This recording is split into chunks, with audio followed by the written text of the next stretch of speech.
Okay, so now that you know a little bit more about Hamilton, we're going to dive straight in. We're going to start talking about figures of speech and literary terms that are used in Hamilton. We're going to do this first by looking at one of the most popular songs from the show called My Shot. The plan is to fan the spark into a flame. So this is Hamilton's first big number. It comes right after Aaron Burser, which we're going to talk about it a little bit later. And it's kind of the big number of the show. It's the one that most people would recognize as probably the most popular song out of the entire show. So before we go any further, stop. And before you continue on with this lecture, you need to make sure that you go into contents under the lyrics folder and actually read the lyrics to My Shot. It'll help make this a whole lot more interesting and a lot less confusing. We are going to be using those lyrics later. I would suggest, if you want to, printing out a copy, because we're going to be making comments, notations, looking at different things that are in those lyrics. So I would definitely recommend doing that if you have the ability to do that, but you definitely need to make sure you read it before we move on. Okay, so how is this going to work? After you've read the lyrics in D2L, we're going to listen to the song here in just a minute, and then we're also going to discuss what the poetic elements are used, and also the definitions and the examples that are present in this song. So without further ado, now that you've read the lyrics, let's listen to the song and see what it really sounds like.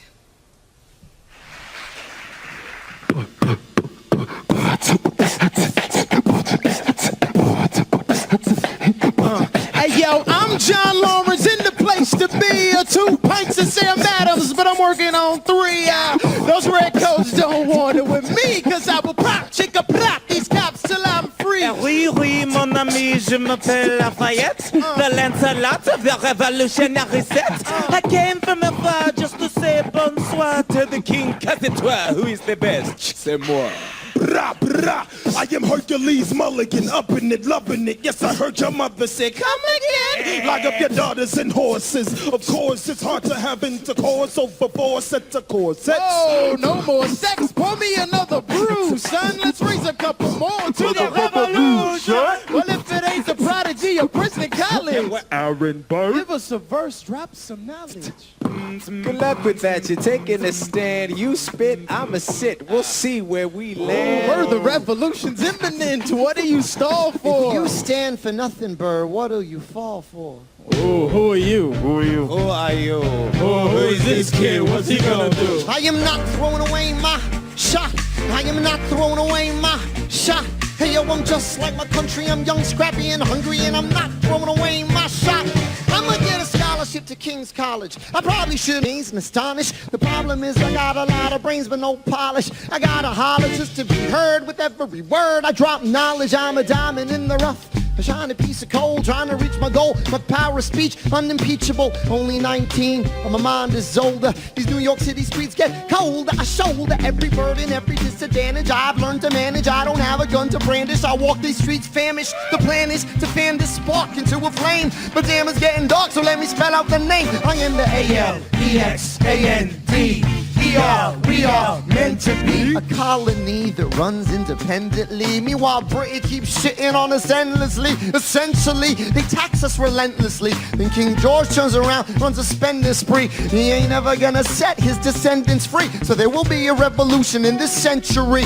Enter me. He says in parentheses. But don't be shocked when your history book mentions me. I will lay down my life if it sets us free. Eventually, you'll see my ascendancy. And I am not throwing away my shot. I am not throwing away. Yo, I'm just like my country. I'm young, scrappy, and hungry, and I'm not throwing away my shot. I am not throwing away my shot. I am not throwing away my shot. Hey yo, I'm just like my country. I'm young, scrappy, and hungry, and I'm not throwing away my shot.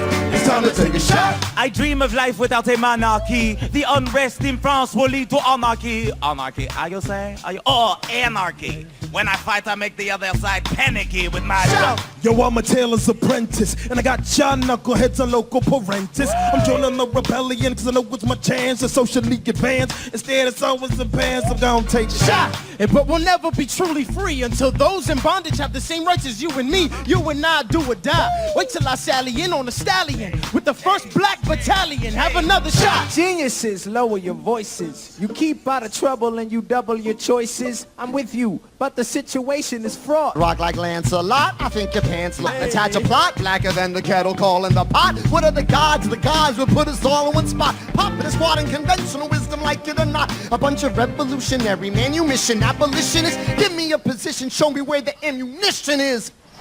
Oh, am I talking too loud? Sometimes I get overexcited, shoot off at the mouth. I never had a group of friends before. I promise that I'll make y'all proud. Let's get this guy in front of a crowd. I am not throwing away my shot. I am not throwing away my shot. Hey yo, I'm just like my country. I'm young, scrappy, and hungry, and I'm not throwing away my shot. I am not throwing away my shot. I am not throwing away my shot. Hey yo, I'm just like my country. I'm young, scrappy, and hungry, and I'm not throwing away my shot. Everybody sing! Whoa, whoa, whoa! Hey! Whoa! Whoa! Whoa! So let them hear ya! Let's go! Whoa, whoa, whoa! I said shout it to the rooftop! Whoa! Sit to the rooftop! Come on, let's go! Rise up. When you're living on your knees, you rise up. Tell your brother that he's gotta rise up. Tell your sister that she's gotta rise up. When are these colonies gonna rise up? When are these colonies gonna rise up? When are these colonies gonna rise up?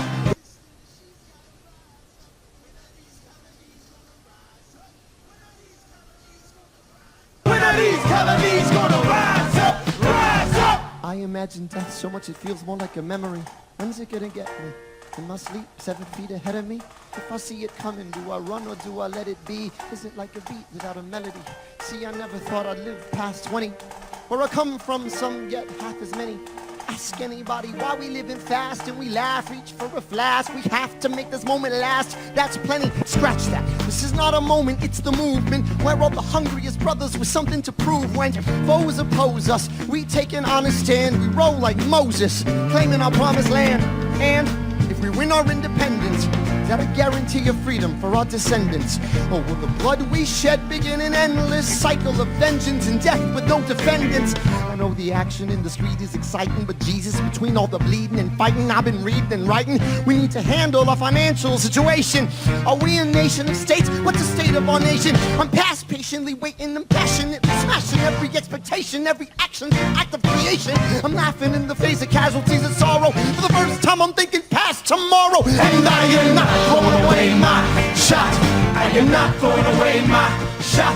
Hey yo, I'm just like my country. I'm young, scrappy, and hungry, and I'm not throwing away my shot. We gonna rise up, time to take a shot. We gonna rise up, time to take a shot. We gonna rise up, rise up. It's time to take a shot. Rise up, rise up. It's time to take a shot. Rise up. It's time to take a shot. Rise up. Take a shot, shot. Hey yo, it's time to take a shot. Time to take a shot. And I am not throwing away my shot.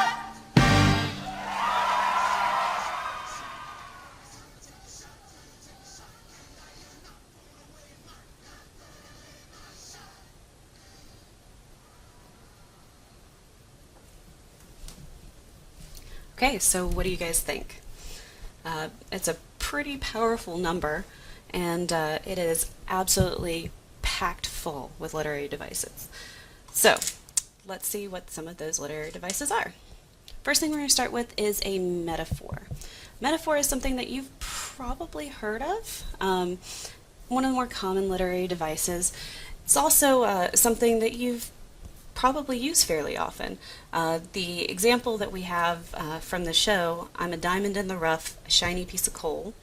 It's a pretty common metaphor, right? If any of you saw Aladdin as kids, then you remember that Aladdin was described by the Cave of Wonders as a diamond in the rough. But a metaphor is simply a comparison of one thing to imply another. Again, it's something we use a lot. You probably just don't think about it how many times a day you use a metaphor. Next one is simile. Simile is a certain type of metaphor. So it's the same thing, a comparison of two things, but it has to use either like or as. Okay? So examples. I'm just like my country, I'm young, scrappy, and hungry. So Hamilton is comparing himself to the young United States of America. They're both young, they're both scrappy, they're both hungry. Another good one is Mr. Lafayette, hard rock like Lancelot. This also plays into an allusion, which we'll talk about again in a little bit. But it's comparing Lafayette to the legendary Knight of the Round Table, Lancelot. Metonymy. So this one, don't be scared by how odd the word looks. It's a really bizarre looking word. But metonymy is simply naming an object or a concept to refer to another. It's usually a related object or a similar concept. But you basically are using one thing to refer or stand for something else. So an example in this song particularly was, when are these colonies going to rise up? They're using the word colonies to symbolize the entire of the United States that existed at that point. And the colonies themselves are not physically going to rise up because it's an abstract concept. The colonies are made up of people, and they want the people to rise up, not just the colonies. But the word colonies is a metonymy for the inhabitants and the people of the United States. Personification. This is another one that you probably hear quite a bit. This is simply referencing inanimate objects with human-like qualities or abilities. A great example in this one is, I imagine death so much it feels more like a memory. Is this where it gets me? So in this one, we're personifying death. We do this a lot in literature, film, TV, music, where we give death human-like qualities. We talk about death as if it's a person. And quite often we have a visual to go with that. Think of the Grim Reaper. Think of any show where death is actually cast as a person.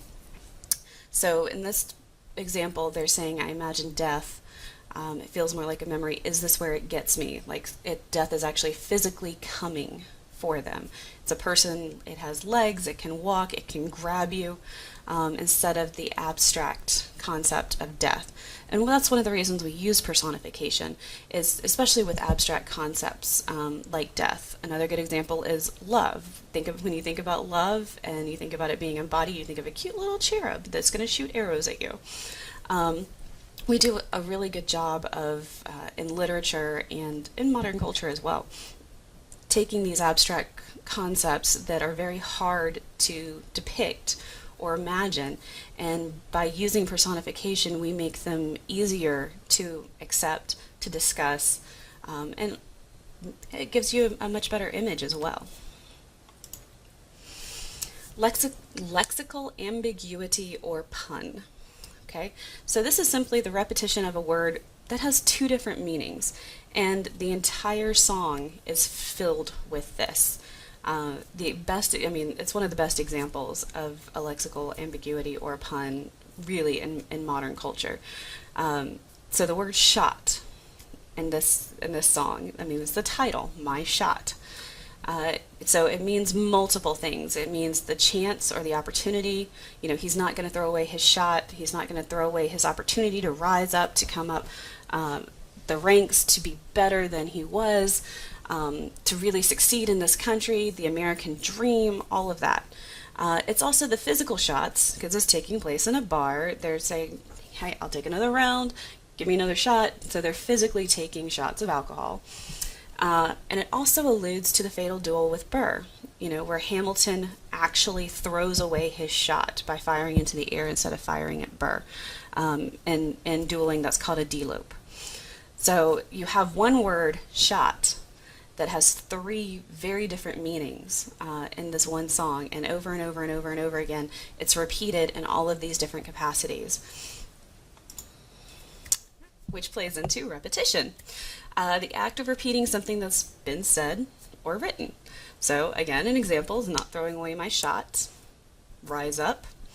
I imagine death so much it feels more like a memory. This line is repeated not only in Yorktown, but also the world was wide enough. So what's the point of using repetition?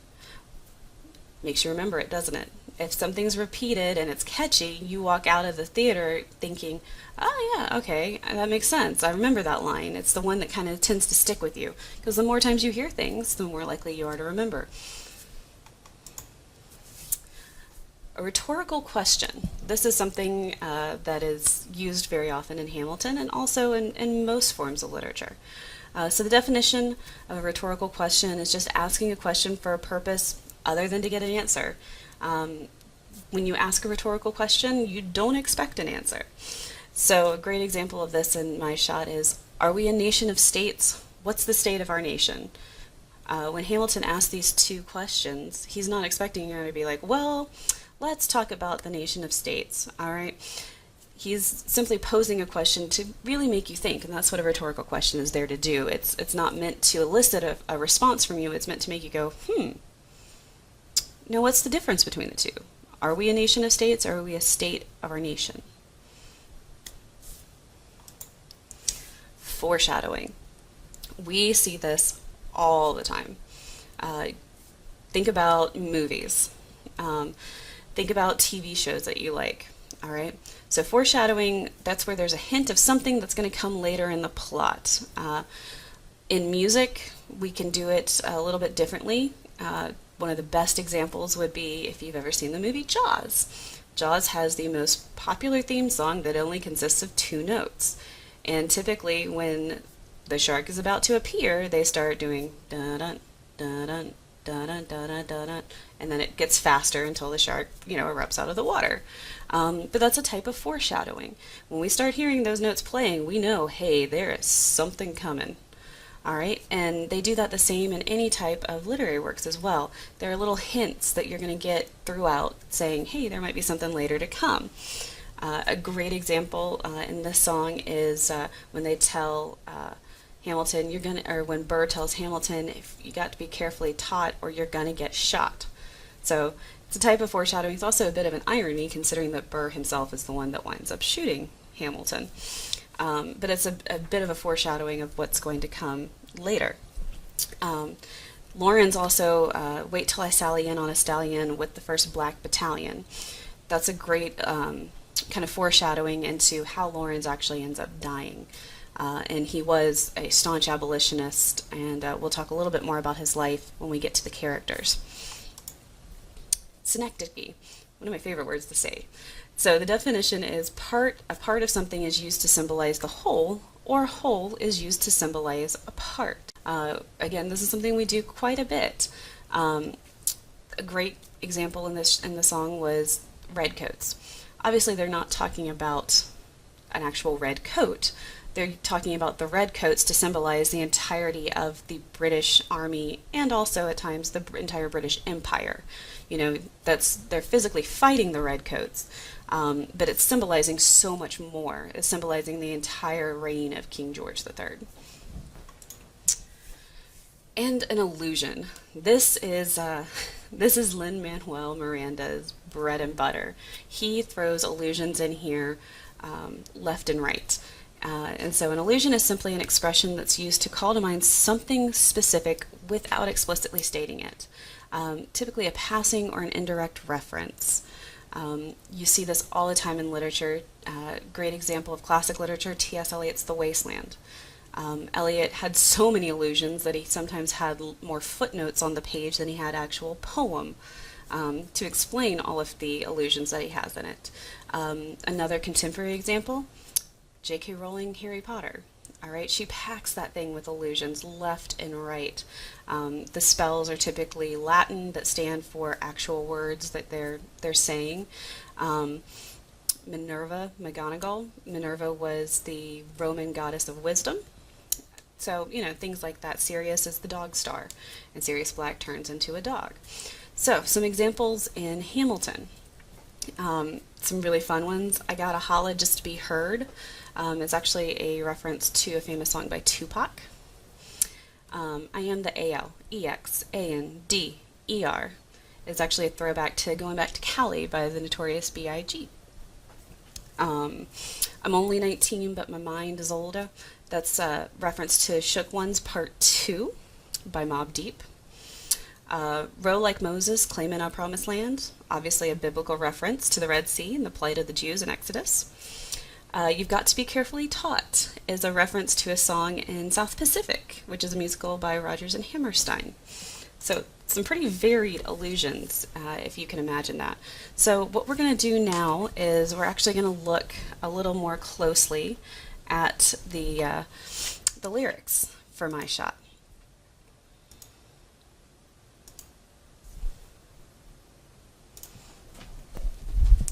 Okay, so here's your lyrics. So like we talked about before, the first thing that we see up here is that simile, the I'm just like my country, I'm young, scrappy, and hungry. All right? And again, just take note sometimes how many times they say, my shot. It's pretty amazing, right? I've never actually counted, but I'd be interested to see how many times they actually use that. So we're going to go through, kind of talk about some of those things and point everything out. So here's that line from Tupac. That metaphor.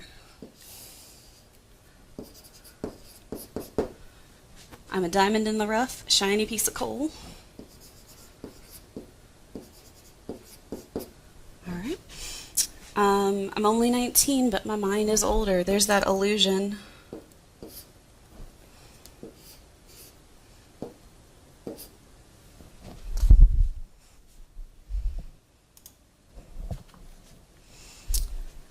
So here's that illusion by Mobb Deep. Let's see.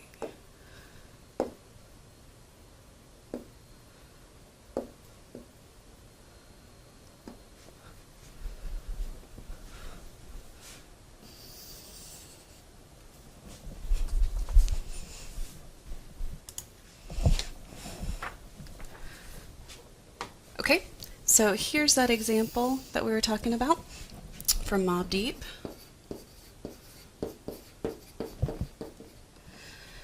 All right. Moving on through all of this. Right down here's that Notorious B.I.G. illusion that we were talking about from Going Back to Cali. This is kind of fun right here. This is kind of a nod to stage direction. So if you're ever reading an actual play, it tells the actors enter, exit, and they do all of that typically in italics or in parentheses. So it's kind of like a stage direction or an aside to a certain extent.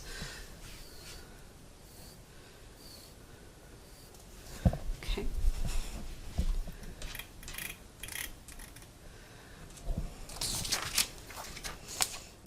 So again, we're seeing all of that repetition, even in the same line, things like my shot, where they're echoing each other. This is one of the best lines and rhymes pretty much in the entire show. So you've got monarchy, anarchy, anarchy, panicky. So I don't know how he gets anarchy and panicky to rhyme, but you know what? It works. All right. Same thing with shot. Repetition coming back in there. Okay. One of the fun things here is you've got knuckleheads. How many times have you heard knuckleheads in a Broadway musical? Yep. And this is what's kind of fun about Mulligan, and we'll talk about this a little bit later with characters. But he titles things like knuckleheads, and you then uses a Latin legal term in loco parentis in the same sentence. So you have quite a different divide, which is one of the things that we'll talk about with characterization, right? And loco parentis actually means in place of parent, so it's acting as a parent or a guardian, right? So again, notice all of these shots, all right? Here's that line from Burr. Got to be carefully taught or you're going to get shot, which is that foreshadowing of the duel. Lancelot, there's that allusion to Camelot. King Arthur, Knights of the Round Table. Here's a fun expression. You know, we use the phrase, the pot calling the kettle black, right?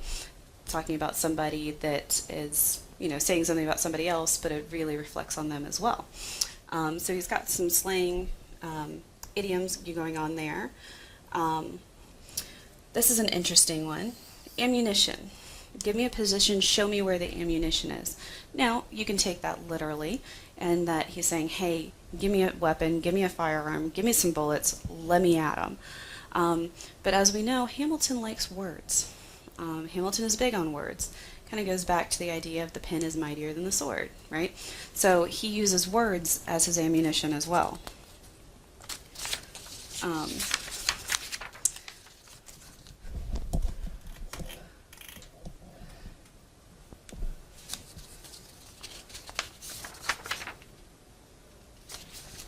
Okay, so this is another interesting one here, an allusion we didn't really talk about earlier.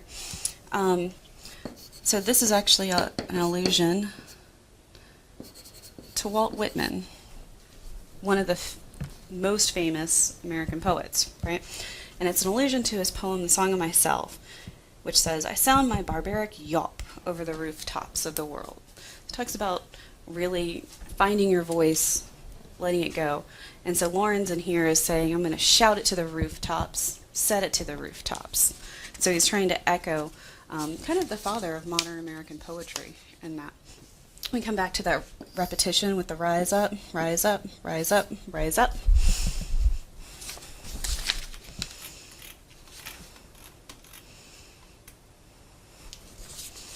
Okay.